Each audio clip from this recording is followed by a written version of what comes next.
할렐루야. 사랑하는 반석의 성도 여러분, 7월 6일 화요일 아침 아까베 시간이 돌아왔습니다. 자, 오늘은 야고보서 3장 1절에서 12절까지 말씀으로 함께 은혜를 나누고자 합니다. 야고보 사도는 믿음이 뿌려지고 또 믿음의 씨앗이 잘 자라기를 위해서 기다렸는데 공동체가 자꾸 이렇게 시름시름 병에 앓는 것을 보고 또 힘을 잃어가는 것을 보고 이 야고보 사도가 글을 쓴 것이죠. 그 중에 서로가 서로에게 자꾸 대화가 되지 않고 소통이 되지 않고 말로 상처를 주는 일들이 너무나 많아짐으로 인하여 야고보 사도는 그 어려움을 겪고 있는 교회를 향하여 글을 쓰고 있는 것이죠. 먼저 이렇게 경고를 합니다.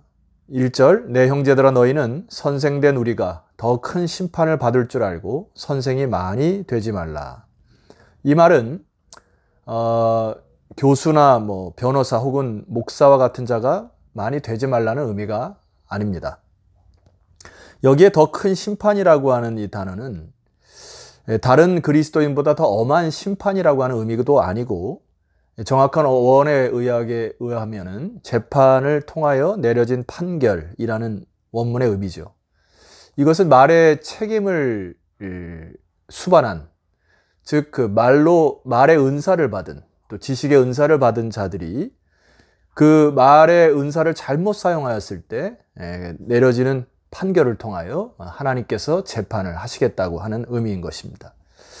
여러분, 이게 시대적 상황을 좀 이해하셔야 됩니다.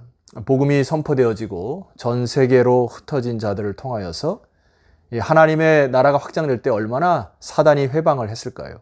그래서 그들 간에 세계 간의 충돌이 있었을 것이고 문화 안에서도 어떻게 이 문화에 적응할 것인가에 대한 많은 갈등이 있었을 것이라 예상이 되지 않습니까?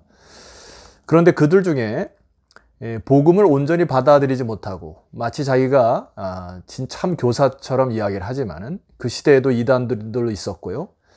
혹은 이 교사지만 거짓된 교사, 그리고 혹시 교회 안에서도 덜 성숙된 자들이 지도자가 되었을 경우에 그들이 말로 인하여 많은 사람들을 혼란에 빠뜨리게 되는, 그리고 궁극적으로는 이 믿음의 공동체에 병이 들게 하는 이 일에 대하여서 권면을 하고 있는 것이죠. 야고보는 무엇이라 권면을 하고 있습니까? 자, 2절 말씀을 보실까요? 우리가 다 실수가 많으니 만일 말에 실수가 없는 자라면 곧 온전한 사람이라 능히 온몸도 굴레 씌우리라. 야고보 사도는 누구에게 이것을 지적하는 것이 아닙니다. 계속해서 사용하는 단어가 우리라는 단어를 통하여서 자신도 조심해야 되겠고 특별히 지도자들이나 말을 많이 하는 사람들에게 조심을 시키고 있는 것이죠. 3절 말씀 볼까요? 우리가 말들의 입에 재갈 물리는 것은 우리에게 순종하게 하려고 그 온몸을 제어하는 것이니라. 4절, 또 배를 보라. 그렇게 크고 광풍에 밀려가는 것들을 지극히 작은 키로서 사공의 뜻대로 운행하나니. 5절, 이와 같이 혀도 작은 지체로 돼 큰 것을 자랑하도다. 보라, 얼마나 작은 불이 얼마나 많은 나무를 태우는가. 이 혀를 입에 재갈 물리듯이 물려야 한다. 말조심을 해야 된다고 하는 것이고, 마치 혀가 큰 배를 움직이는 키와 같은 것이기도 하고, 그래서 이 작은 혀가 잘못 놀림으로 인하여 나무를 태우고 숲을 태우는 그러한 엄청난 일을 일으키기 때문에 말에 참 절제할 뿐만 아니라 인내하고 조심해야 된다고 계속 강조를 하고 있는 것이죠. 그 이유가 있다는 것입니다. 6절, 혀는 곧 불이요 불의의 세계라. 혀는 우리 지체 중에서 온몸을 더럽히고 삶의 수레바퀴를 불사르나니 그 사르는 것이 지옥불에서 나느니라. 이 혀의 권세가 잘못 사용되어질 경우에 여기 지옥불에서 나느니라 라는 뜻은 지옥불까지 끌어와서 태워버리는 파괴력을 의미합니다. 자, 잘못 혀를 돌리면 온 숲 정도가 아니라 자기의 인생, 그리고 다른 사람의 인생까지도 또 불의의 세계를 번지게 하여 혼돈과 무질서를 일으키게 되는 것입니다. 이 혀를 통하여서 믿음의 공동체가 병에 들기도 하고 상하고 악하게 죽어가는 상태까지 이를 수 있다는 것이기 때문에, 또한 삶의 수레바퀴를 하나님의 아름다운 창조 질서로 돌아가는 이것들도 철저히 파괴할 수 있다고 하는 것이기 때문에 너무 위험한 것이라고 하는 것입니다. 거듭 강조하지만은 늘 자기 말이 틀릴 수 있다는 생각을 하시고 이 말하기 전에 많은 생각과 또 기도가 필요할 것입니다. 자, 8절 말씀 보시게 되면은 혀는 능히 길들일 사람이 없나니 쉬지 아니하는 악이요 죽이는 독이 가득한 것이니라. 9절 이것으로 우리가 주 아버지를 찬송하고 이것으로 하나님의 형상대로 지음을 받은 사람을 저주하나니 10절 한 입에서 찬송과 저주가 나오는도다. 내 형제들아 이것이 마땅하지 아니하도다. 야고보 사도는 그렇게 말로 다른 사람들을 쏘거나 화살을 하거나 화를 막 쏟아내는 것들이 정상적인 것이 아니라는 것을 이야기합니다.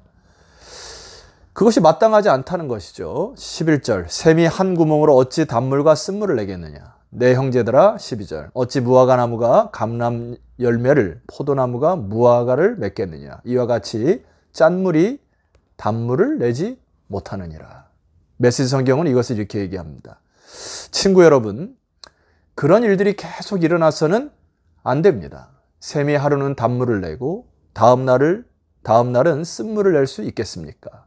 사과나무가 딸기를 낼 수 있겠습니까? 딸기 덩쿨이 사과를 낼 수 있겠습니까? 더러운 진흙구덩이에서 맑고 시원한 물 한 잔을 얻을 수 있겠습니까? 어찌 이런 일이 가능하단 말입니까? 자, 사랑하는 성도는 무엇이 문제일까요? 왜 이렇게 우리가 말을 제어하지 못하고 많은 말들을 험하게 혹은 다른 사람을 상처를 주는 일들이 있을까요? 구약과 신약의 성경을 통해서 보면 여러분 이 뿌리를 한번 보셔야 될 필요성이 있습니다. 예레미야 17장 9절 말씀 가보시죠. 만물보다 거짓되고 심히 부패한 것은 마음이라. 누가 능히 이를 알리오마는 10절 나 여호와는 심장을 살피며 폐부를 시험하고 그 행위와 행실대로 보응하나니. 만물보다 거짓되고 심한 것이 뭐라고 합니까? 마음이라는 것입니다.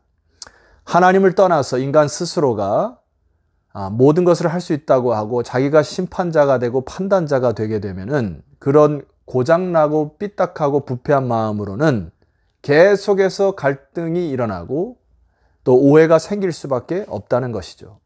그래서 여러분 우리가 무엇에 집중하고 힘쓰고 애써야 될 것인가 하면 마태복음 12장 34절에 주님의 말씀이 있습니다. 이렇게 얘기하세요. 독사의 자식들아 너희는 악하니 너희 마음이 병들어 있고 부패하여 있으니 고장났으니 이런 말씀이죠. 어떻게 선한 말을 할 수 있느냐. 이는 마음에 가득한 것을 입으로 말함이니라. 결과적으로 마음에 무엇이 쌓여있느냐에 따라서 그것이 입으로 나온다고 하는 것, 주님께서 이 말의 실수와 이 모든 것들이 마음에 뿌리가 있다는 것이죠.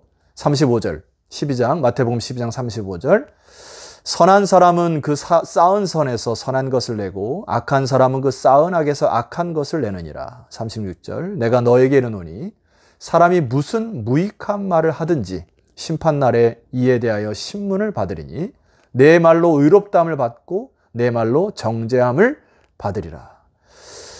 자, 결론적으로 우리가 했던 모든 것들은 다 평가받고 심판받을 것인데 여기에 쌓는다라고 하는 의미는 보물창고와 저장고에 채우는 동사를 이야기합니다. 그러니까 내 마음의 창고에 무엇을 채우느냐에 따라서 그것이 입으로 나온다는 말씀이죠.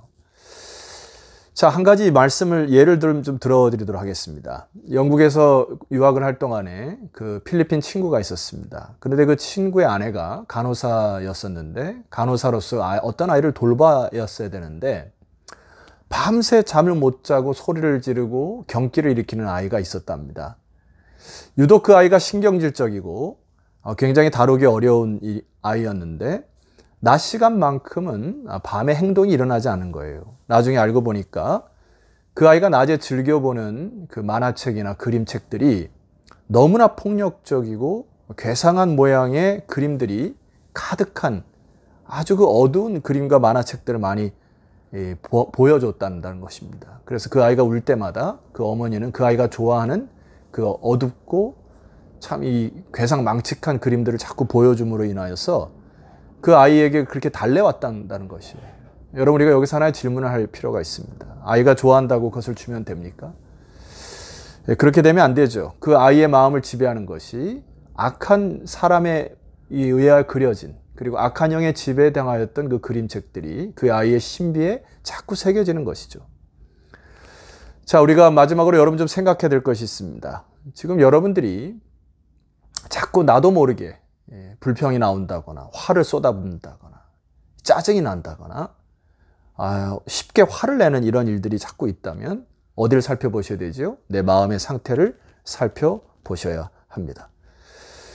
그래서 여러분, 우리가 이렇게 아까베를 통해서 말씀을 묵상하고 주의 진리의 말씀으로 채우는 것이 너무나 중요하죠. 그리고 주일날 말씀을 드렸던 것처럼 한나처럼 끊임없이 끈질기게 하나님의 거룩한 사랑과 은혜의 풀무불에 담겨지는 것이 참 중요하죠. 따스한 성령님의 품속에 거하는 것이 너무나 중요합니다. 은혜와 진리의 말씀 속에 충분히 젖어서 이렇게 푹 여러분들의 어떤 그 악독함이나 분이나 화가 이렇게 푹 절어서 이것이 숙성되어 나올 때까지 먼저는 우리의 마음의 상태를 잘 다스리는 것이 필요하죠. 사랑하는 성도 여러분, 오늘 이 하루도 성령의 따스한 품속에 또 진리의 말씀으로 여러분의 많은 마음의 상태를 다루시고 또 어루만지시고 또 푹 썩히셔서 여러분의 혀로 찬송으로 또 다른 사람에게 대한 사랑과 존경의 그런 말들로 가득 차는 샬롬의 사람들이 되시기를 주의 이름으로 축원합니다. 기도드리겠습니다. 하나님 감사합니다. 우리를 주님의 택하신 족속이요 왕같은 제사장이요 거룩한 나라로 우리를 부르시고 주의 나라 꿈꾸게 하시니 감사합니다. 오늘 야고보 사도의 말씀과 우리 주님의 말씀처럼 우리 마음의 상태를 주님과 깊은 교제로 또 성령의 따스한 음성으로 또 진리의 말씀으로 녹이고 하여서 나의 입으로 터져나오는 것들이 사랑과 화평과 온순과 성결한 이런 말들이 많이 흘러나올 수 있도록 이 방송을 듣는 모든 주의 백성들을 위로하고 축복하여 주시옵소서. 예수 그리스도 이름으로 기도드렸사옵나이다. 아멘. 자, 성도 여러분, 내일 아침은 야고보서 3장 후반부로 여러분을 찾아뵙도록 하겠습니다. 내일 뵙겠습니다.